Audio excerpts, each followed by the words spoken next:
नमस्कार, राधे कृष्णा दोस्तों, आप सभी का स्वागत है मेरे YouTube चैनल प्रभु भक्ति में। और जैसा कि वैशाख मास चल रहा है, जो कि भगवान विष्णु का बहुत ही प्रिय माह है और इस माह में स्नान और दान का विशेष महत्व है। तो ऐसे में हमने वैशाख मास महात्म्य की श्रृंखला शुरू करी है, जिसमें 9 श्रृंखला तक हमने कहानी कथा की वीडियो डाल दी है। और स्कंद पुराण में जो वर्णित है वैशाख महात्म्य, उसकी हमने 9 कहानियाँ अपलोड कर दी हैं। और आज हम लोग बात करेंगे अध्याय 10 की। तो इसमें है क्षत्रियों के उपहार की महिमा और राजा हेमकांत की कहानी। बहुत ही अच्छी ये कहानी है, आप ज़रूर सुनिएगा। और पिछली कथा में हमने कुमार कार्तिकेय का जो जन्म था उसका वर्णन किया था। तो आइए आज की कथा शुरू करते हैं। यहाँ पे मिथिला और जो श्रुतदेव हैं उन लोगों का संवाद चल रहा है। तो मिथिला ने कहा, हे ब्राह्मण, देवताओं द्वारा बताई गई और काम की पत्नी द्वारा की गई असुन्यासन व्रत की विधि का विस्तार से वर्णन करें। जो कामदेव थे, उनकी पत्नी जो रति थी, उन्होंने अपने पति के लिए, जब शिव जी ने भस्म कर दिया था तो पति के लिए व्रत रखा था, उसी के बारे में विस्तार से पूछ रहे हैं। उसका धर्मार्थ उपहार क्या है, प्रक्रिया क्या है, कैसे करनी है पूजा, इसका क्या लाभ है, हे ब्राह्मण इसका वर्णन करो, मैं सुनने के लिए बहुत उत्सुक हूँ। तो श्रुतदेव ने कहा, एक बार फिर से सुनो, मैं असुन्न शयन नामक व्रत का वर्णन करूँगा, जो सभी पापों का नाश करने वाला है और जिसे हरि ने राम से सुनाया था। यदि वह व्रत किया जाता है तो बादलों की चमक वाले देवों के भगवान, ब्रह्मांड के भगवान, सभी पापों का नाश करने वाले लक्ष्मी जी के पति प्रसन्न होते हैं। हे राजन, यदि कोई व्यक्ति पापों को नष्ट करने वाले इस व्रत को नहीं करता है और गृहस्थ जीवन व्यतीत करता है तो वह उसके लिए फलहीन होता है। हे राजन, श्रावण मास के शुक्ल पक्ष की द्वितीया तिथि को अशून्य शयन नामक यह व्रत उत्तम व्रत करना चाहिए। जब वर्षा ऋतु के 4 महीने आ जाएं तो मनुष्यों को नियमित रूप से केवल हविष्य मतलब भोजन ही खाना चाहिए। हे भगवान, पारण 4 महीनों के दौरान पूरा किया जाना चाहिए। ब्रह्मांड के भगवान जनार्दन की पूजा लक्ष्मी जी के साथ की जानी चाहिए। जब पारण का दिन आता है तो बड़े परिवार, बड़े ब्राह्मण को 4 प्रकार के खाद्य पदार्थ उपहार के रूप में देने चाहिए। भगवान की मूर्ति सुंदर और सोने या चांदी से बनी होनी चाहिए। भगवान को पीले वस्त्र पहनाए जाएं और माता सिल्वन की मालाओं से सजाया जाए। मूर्ति उत्तम ढंग से बनी होनी चाहिए। भक्त को पुरुषोत्तम की पूजा सुगंधित सफ़ेद फूलों से करनी चाहिए। पूजा के साथ शैया, वस्त्र, ब्राह्मणों को भोजन कराना चाहिए। जोड़ों को भोजन कराना और आर्थिक उपहार देना चाहिए। इस प्रकार 4 महीने के दौरान जनार्दन की पूजा करने के बाद भक्त को मार्गशीर्ष से शुरू होने वाले महीनों में पहले की तरह हरि की पूजा करनी चाहिए। उन्हें लाल रंग वाले और रुक्मणी सहित हरि का ध्यान करना चाहिए। इस प्रकार उसे चैत्र से शुरू होने वाले 4 महीनों के दौरान भगवान की पूजा करनी चाहिए भक्तों को। फिर उस भक्त को भक्तिपूर्वक भूमि के साथ स्थित भगवान, पापों से रहित भगवान और सनंदन और अन्य ऋषियों द्वारा स्तुति की गई भगवान की पूजा करनी चाहिए। आषाढ़ माह की द्वितीया तिथि को पूजा समाप्त करनी चाहिए। उसे 8 अक्षर वाले मंत्र ओम नमो नारायणाय के साथ शुभ अग्नि में होम भी करना चाहिए। हे राजन, मार्गशीर्ष से आरंभ होने वाले महीनों के पारण में भक्त को विष्णु गायत्री से होम करना चाहिए। चैत्र से शुरू होने वाले महीनों की प्रक्रिया पर ध्यान दें। उसे पौरुष मतलब सूक्त मंत्र के साथ शुभ अग्नि में होम करना चाहिए। नैवेद्य पंचामृत, दूध का हलवा और घी में पकाया हुआ मीठा होना चाहिए। सामग्री इसी क्रम में दी जानी चाहिए। मूर्तियाँ उपहार के लिए प्रक्रिया नोट करें। उसे शुरुआत में लक्ष्मी नारायण की एक स्वर्ण मूर्ति देनी चाहिए। उसमें बीच में परम आत्मन कृष्ण की एक सुनहरी छवि देनी चाहिए। अंत में उसे पुण्यात्मा वराह की एक चांदी की मूर्ति देनी चाहिए। फिर उसे केशव से शुरू होने वाले नाम वाले ब्राह्मणों को भोजन कराना चाहिए। अपनी आर्थिक स्थिति के अनुसार उन्हें वस्त्र और आभूषण के जोड़ों से सम्मानित करें।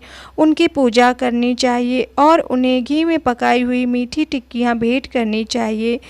इन्हें 12 ब्राह्मणों को अर्पित करना चाहिए।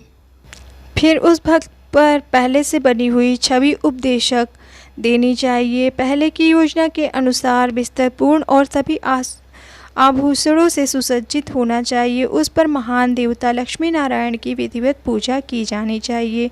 ऐसा एक उत्कृष्ट ब्राह्मण एक बड़े परिवार वाले वैष्णव को एक बैल, धातु के बर्तन और कई मीठी पूड़ी पकौड़े के साथ दिया जाना चाहिए। उपहार में वस्त्र आभूषण के साथ साथ आर्थिक उपहार भी देना चाहिए। उसे अन्य ब्राह्मणों की भी विधिवत पूजा करनी चाहिए और उन्हें भी भोजन कराना चाहिए। और उपहार का मंत्र इस प्रकार से है, जैसे आपका बिस्तर है हे जनार्दन लक्ष्मी से रहित नहीं है, वैसे ही केशव इस दान के पुण्य से मेरा भी बिस्तर खाली ना हो। देवादिदेव में इस प्रकार अनुरोध करने के बाद उसे अपना भोजन स्वयं ग्रहण करना चाहिए। यह व्रत कोई पुरुष, पवित्रता स्त्री या विधवा कोई भी कर सकती है।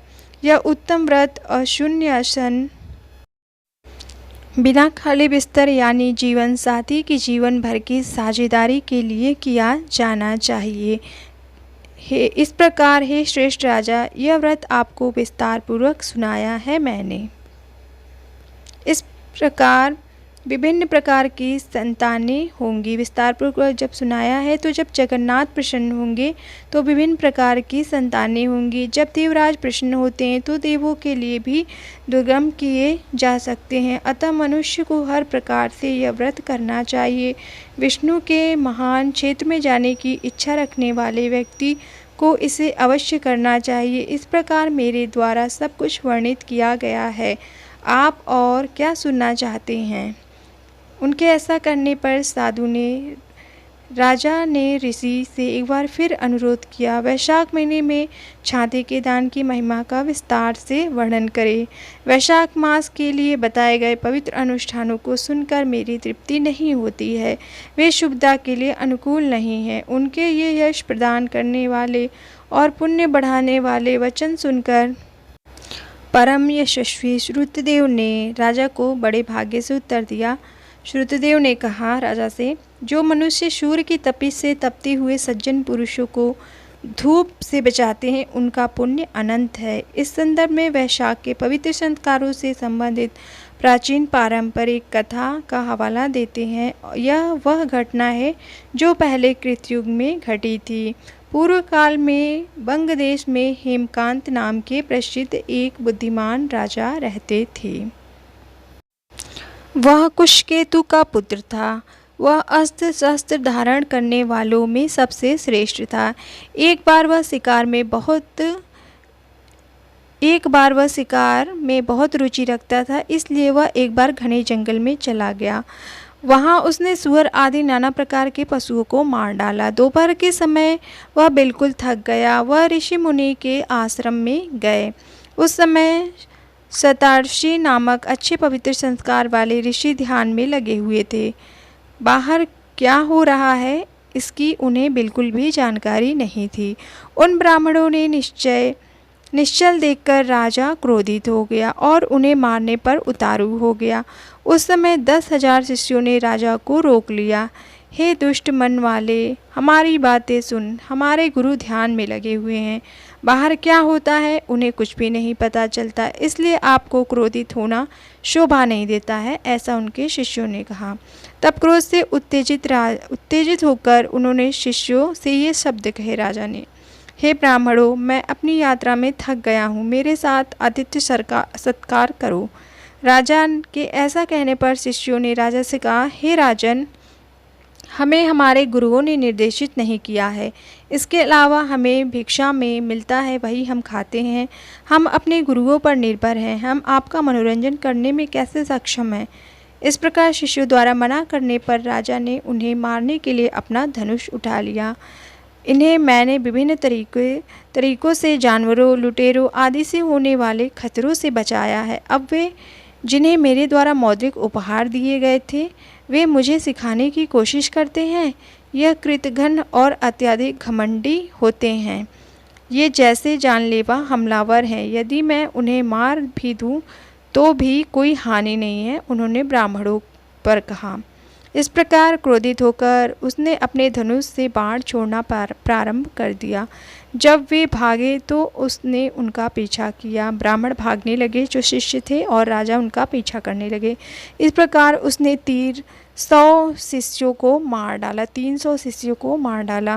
भयभीत होकर वे आश्रम छोड़कर तेजी से भाग गए। जब शिष्यों को भगा दिया गया तो दुष्ट मानसिक वाले सैनिकों ने आश्रम में रखी विभिन्न वस्तुओं को बलपूर्वक जब्त कर लिया और उन्हें खा गए। इसमें उन्हें स्वयं राजा द्वारा प्रोत्साहित किया गया। इसके बाद दिन के अंत तक राजा अपनी सेना सहित नगर में लौट आए। अपने पुत्र की हरकत के बारे में सुनकर कुशकेतु ने अपने पुत्र को बहुत कड़ी फटकार लगाई। चूँकि वह धैर्यहीन था और राज्य के लिए अनुपयुक्त था, इसलिए राजा ने उसे नगर के साथ साथ अपनी भूमि से भी निकाल दिया। हे राजन, अपने पिता द्वारा निर्वसित किए जाने पर राजा हेमकांत अत्यंत हतप्रभ हो गए। वह घने जंगल में प्रवेश कर गए और हत्याशा मतलब वध के पाप से बहुत पीड़ित थे। वह काफ़ी समय तक मनुष्य विहीन घने जंगल में रहे। उन्होंने शिकारियों की प्रथा का पालन किया और अपना भरण पोषण किया। वह स्थायी रूप से कहीं भी नहीं रह सकते थे क्योंकि हत्याओं द्वारा उनको लगातार उत्साहपूर्वक पीछा किया जाता था। इस प्रकार उस दुराचारी को 28 वर्ष बीत गए। एक बार चित्र नाम के एक महान ऋषि अपनी तीर्थ यात्रा के दौरान उस जंगल में आए। यह वैशाख का महीना था और दोपहर का समय था और सूर्य प्रचंड रूप से चमक रहा था। जैसे जैसे वह आगे बढ़ता रहा, सूर्य की गर्मी से पीड़ित होता रहा और प्यास से अत्यधिक पीड़ित था। वह ऐसे स्थान पर मूर्छित हो गया जहाँ कोई वृक्ष नहीं था। राजा जो था वो मूर्छित हो गया। हेमकांत भाग्यवश राजा हेमकांत ने तित नामक महान ऋषि को देखा। थकान से व्याकुल होकर वह बेहोश हो गए थे। जो ऋषि थे वह प्यास के कारण बहुत व्याकुल भी थे, तो राजा को उस पर दया आ गई। हेमकांत राजा को उन्होंने पलास के पेड़ की पत्तियों से एक छाता बनाया और उसे ऋषि के सिर के ऊपर रखकर धूप से बचाया। उसने उसे लौकी में रखा हुआ थोड़ा पानी दिया। इस सेवा से ऋषि को चेतना वापस आ गई। उन्होंने पत्तों से बना छाता पकड़ रखा था जो उस क्षत्रिय ने उन्हें सौंपा था, जिससे वह थकान से उबर गए। एक निश्चित गांव में गए और इंद्रियों की नियमित कार्य प्रणाली को पुनः प्राप्त कर लिया। उसे उस पुण्य कर्म की शक्ति से 300 ब्रह्म हत्याएं तुरंत नष्ट हो गई। जब राजा ने ऋषि की सेवा की, वह एक नेक दिल इंसान बन गया। तब शक्तिशाली योद्धा हेमकांत आश्चर्यचकित हो गए। मैं विभिन्न तरीकों से पीड़ित हुआ हूँ। वे ब्रह्महत्याएं कहाँ गईं? वे कैसे चले गए? क्या उन्हें किसी ने दूर किया है? इसका कारण क्या है? वह ब्रह्महत्या से मुक्ति के विषय में इस प्रकार सोच रहा था। जब राजा इस कारण से अनभिज्ञ खड़ा था, तब यम के दूत जंगल में रह रहे इस उच्चात्मा हेमकांत को ले जाने के लिए वहां आए। उन्होंने इस नेक दिल इंसान की जान लेने के लिए उसे पेचिश से बीमार कर दिया। मृत्यु पीड़ा से व्याकुल होकर उसने 3 प्राणियों को देखा जो सिर पर बाल लिए हुए भयानक थे। वे यम के दूत थे जो उनमें भय पैदा कर रहे थे। उसके बुरे कर्मों पर विचार करके राजा तब चुप रह गया। छाते के दान के फलस्वरूप हे राजन, उसे विष्णु की याद आ गई। उसे याद करके महाविष्णु ने अपने मंत्री विक्षेन से कहा, तुम जल्दी जाओ और यम के दूतों को रोको, हेमकांत की रक्षा करें जो वैशाख से संबंधित पवित्र अनुष्ठान में लगे हुए थे। तुम उसके नगर में जाओ और मेरे इस भक्त को पापों से मुक्त करके इसके पिता को सौंप दो।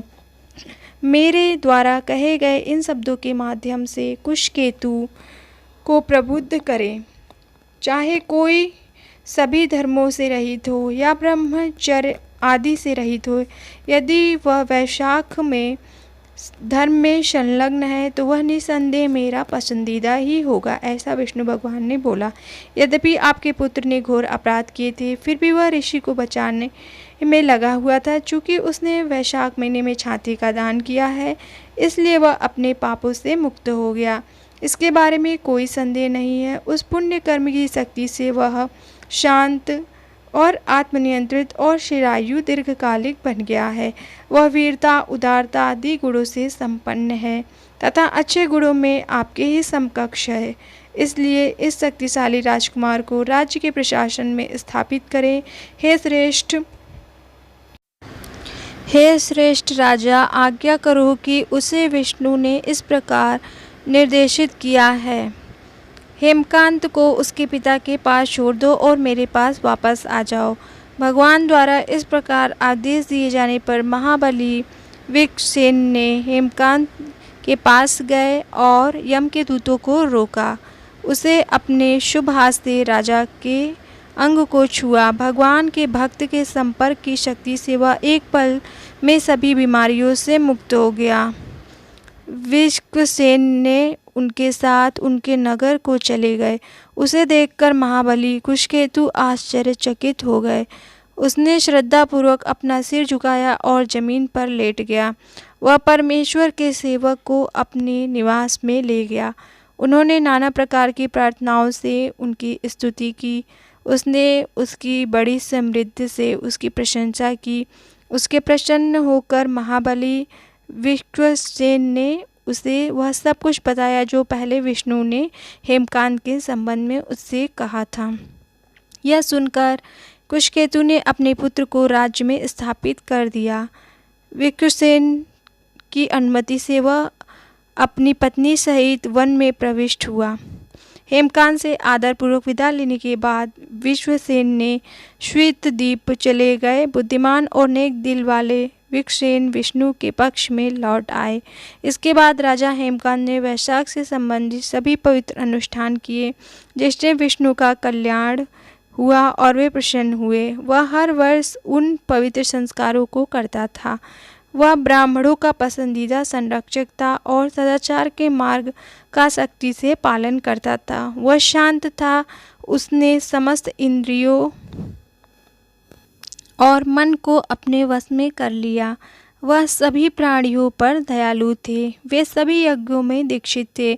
वह सारी समृद्धि से फला फूला। वह पुत्र पौत्रों आदि से घिरा हुआ था। सभी सांसारिक सुखों का आनंद लेने के बाद उसने विष्णु लोक प्राप्त किया। मुझे वैशाख से संबंधित किसी अन्य पवित्र अनुष्ठान के बराबर कोई पवित्र अनुष्ठान नहीं दिखता। इस संबंध में प्रयास सुखद है। वे प्रचुर पुण्य के कारण है। वे पापों के ईंधन में आग के समान है। वे आसानी से पहुँच योग्य है। वे धर्म से लेकर मोक्ष तक जीवन के सभी लक्ष्यों के दाता हैं। तो ये कहानी थी राजा हेमकांत की, जिन्होंने वैशाख मास में जो राजा थे उनकी सहायता की थी। और जबकि उन्होंने ब्राह्मण हत्या की थी, उसके बाद भी जब उन्होंने ऋषि को छत्री दान दी तो उस दान की वजह से उनके जो ब्रह्म हत्याएँ थी वो भी कट गई और सारे जो पाप थे वो हट गए। तो वैशाख मास में क्षत्रियों के दान का बहुत ही महत्व है। तो आप लोग भी अपने सामर्थ्य अनुसार दान करें। और आई होप आपको ये कहानी पसंद आई होगी। तो मिलते हैं हम अध्याय 11 के साथ नेक्स्ट वीडियो में। तब तक के लिए राधे राधे और सभी को वैशाख मास की हार्दिक शुभकामनाएं। और चैनल पे नए हैं तो चैनल को सब्सक्राइब, लाइक, शेयर ज़रूर कर दें। राधे राधे, जय श्री हरि।